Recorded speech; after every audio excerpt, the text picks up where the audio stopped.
समझिए इसको। परावर्तन समझा दिए आप लोगों को। परावर्तन में प्रकाश की किरण सतह से टकराकर उसी माध्यम में लौट जाती है, लेकिन अपवर्तन में ऐसा नहीं होता है क्योंकि इसमें कलई ही नहीं रहता है। पर कांच पे हम लोग प्रकाश का परावर्तन कर रहे थे ना, तो जब कलई कर दिया जाएगा कांच के एक हिस्से पर तो प्रकाश तो बाहर निकलेगी नहीं, है ना। लेकिन अगर कलई नहीं किया गया है तो भी प्रकाश का कुछ भाग अपवर्तित हो जाता है और कुछ भाग परावर्तित हो जाता है। कहने का मतलब ये कि जैसे मान लीजिए एक कांच है और कांच पर अगर प्रकाश किरण को आप ऐसे भेजते हैं कांच पे, अगर ये इस पे कलई नहीं किया गया है, अगर कलई किया गया है तब तो ये परावर्तित हो जाएगा ऐसे कंप्लीट। लेकिन अगर कलई नहीं किया गया है तो प्रकाश का कुछ अंश क्या होता है, ऐसे इसमें प्रवेश करता है दूसरे माध्यम में। जैसे ये तो वायु हो गया और यहाँ से ये कांच का सतह हो गया, है कि नहीं। तो कांच में जैसे ही प्रवेश करेगा वैसे ये ऐसे झुक जाता है या थोड़ा सा टेढ़ा बना देते हैं ऐसे। इसका तो वास्तविक माध्यम मतलब रास्ता ये हुआ, मतलब अगर सीधे जा रही है ना तो इसका वास्तविक रास्ता तो ये हुआ, ऐसे जाना चाहिए ना उसको, है ना। लेकिन वो क्या होता है, अपने रास्ते से विचलित हो जाता है और वो उसका अपना रास्ता बदल लेता है, यानी थोड़ा सा ये झुक जाता है।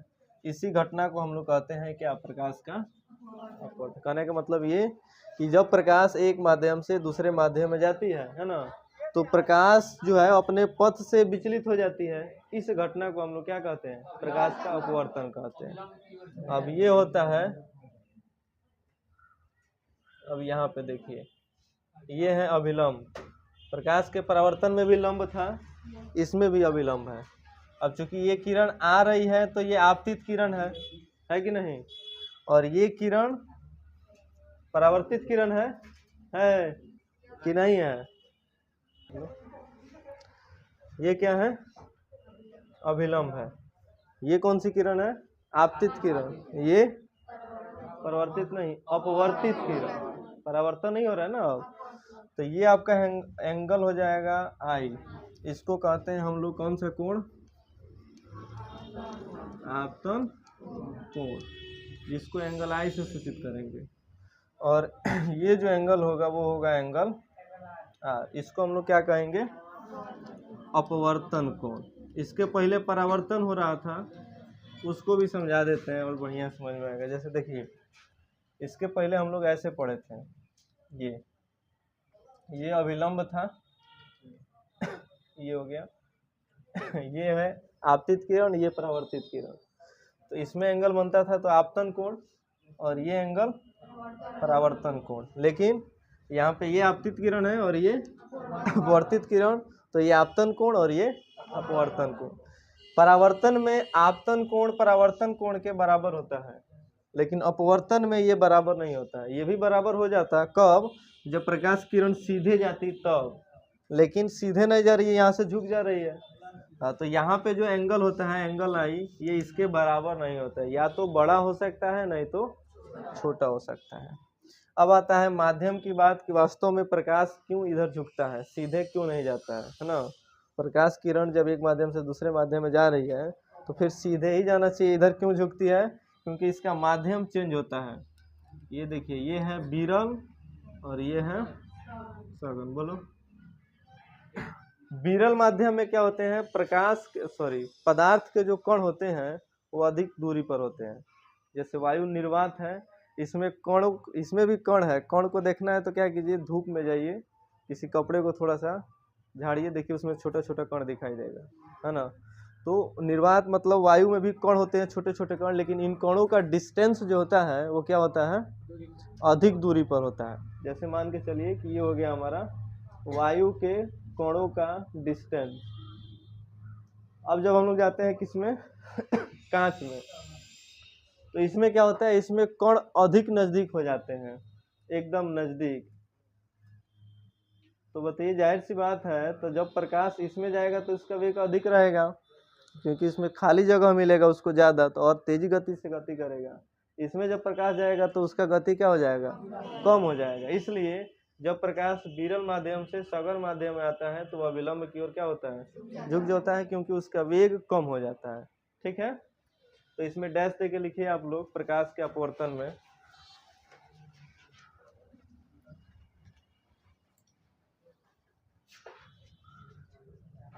जब प्रकाश किरण, बोर्ड पे लिख दे क्या,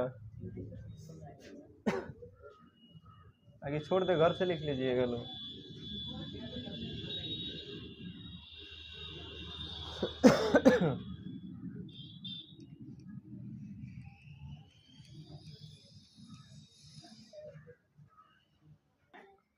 दोनों फिगर बनाना है और फिर दोनों फिगर ये मत समझिए एक जैसा है, अलग अलग है दोनों फिगर।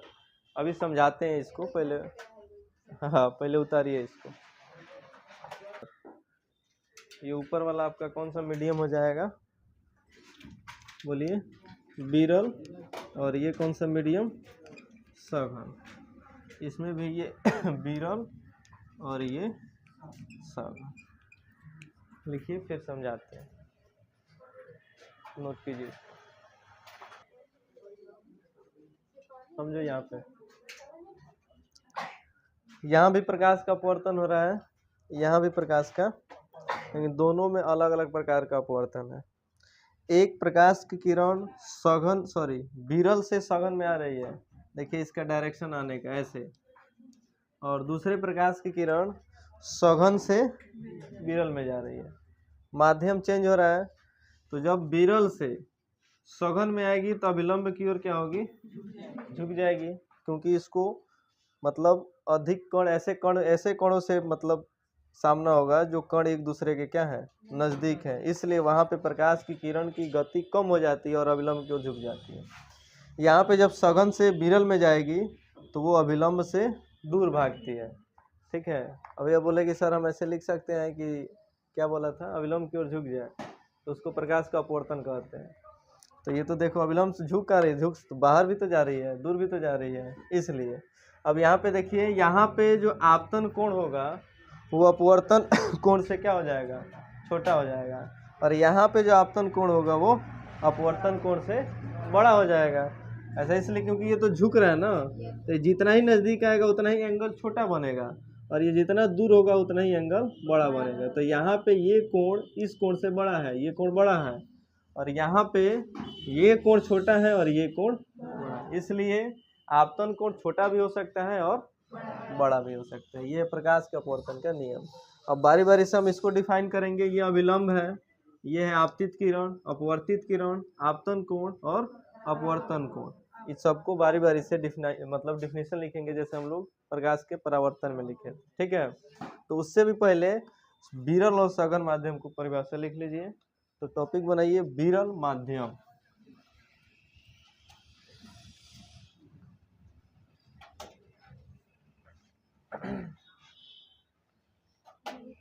हाँ, विरल माध्यम टॉपिक डालिए।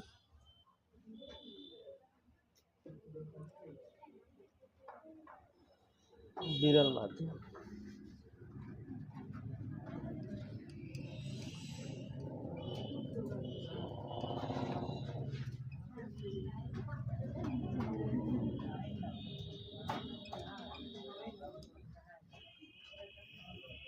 रेयर मीडियम, विरल माध्यम हो गया।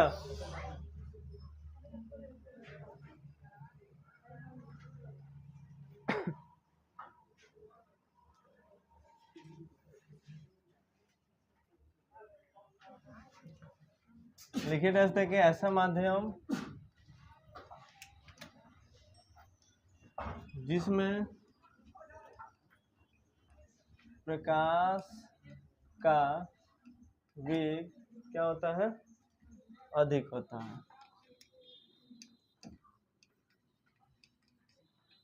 अधिक होता है, उसे विरल माध्यम कहते हैं, ठीक है। क्या कहते हैं उसे, विरल माध्यम कहते हैं। इसके बाद आता है इसी का सघन माध्यम, डेंसर मीडियम।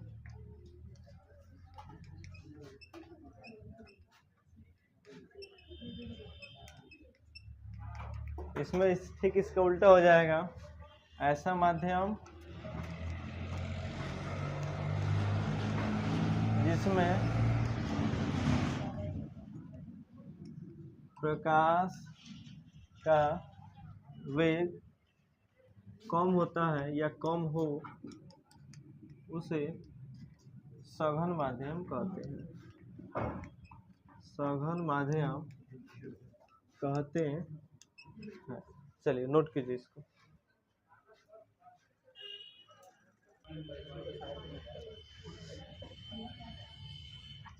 ध्यान दीजिए बाबू साहब, प्रकाश की किरण का वेग जो है जिस माध्यम में क्या होता है, अधिक होता है, वो विरल माध्यम, और जिसमें कम होता है वो, जैसे हम माध्यम ले लेते हैं दो तीन, तो एक माध्यम ले लेते हैं वायु, दूसरा जल, तीसरा कांच, ये तीन माध्यम हो गया, है कि नहीं। अब इन तीनों माध्यम की एक दूसरे से तुलना कीजिए। जैसे हम पूछे वायु और कांच में कौन विरल है और कौन सघन है, तो क्या बताइएगा। हाँ, वायु विरल हो जाएगा और सघन माध्यम कांच हो जाएगा। और यदि जल और कांच की तुलना किया जाए तब कौन विरल होगा कौन सघन होगा। बोलिए। जल और कांच की तुलना किया जाए तो दोनों में कौन विरल होगा और कौन सघन होगा। बोलिए।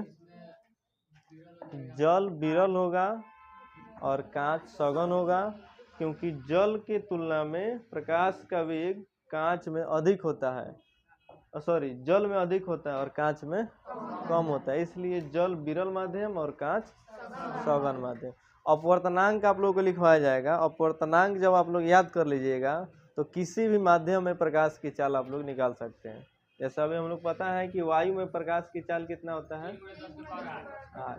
तो जब जल का भी आप अपवर्तनांक याद कर लीजिएगा, कांच का अपवर्तनांक याद कर लीजिएगा तो फॉर्मूला उसका आता है, उससे आप इसमें भी प्रकाश की चाल निकाल सकते हैं और कांच में भी प्रकाश की चाल निकाल सकते हैं किसी भी माध्यम में। ठीक है।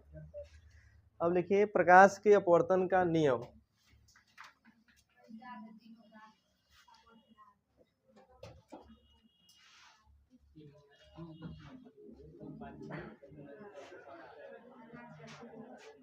तभी ना आप लोग जाके लिखिएगा जल्दी से, बढ़िया से एग्जाम दीजिएगा।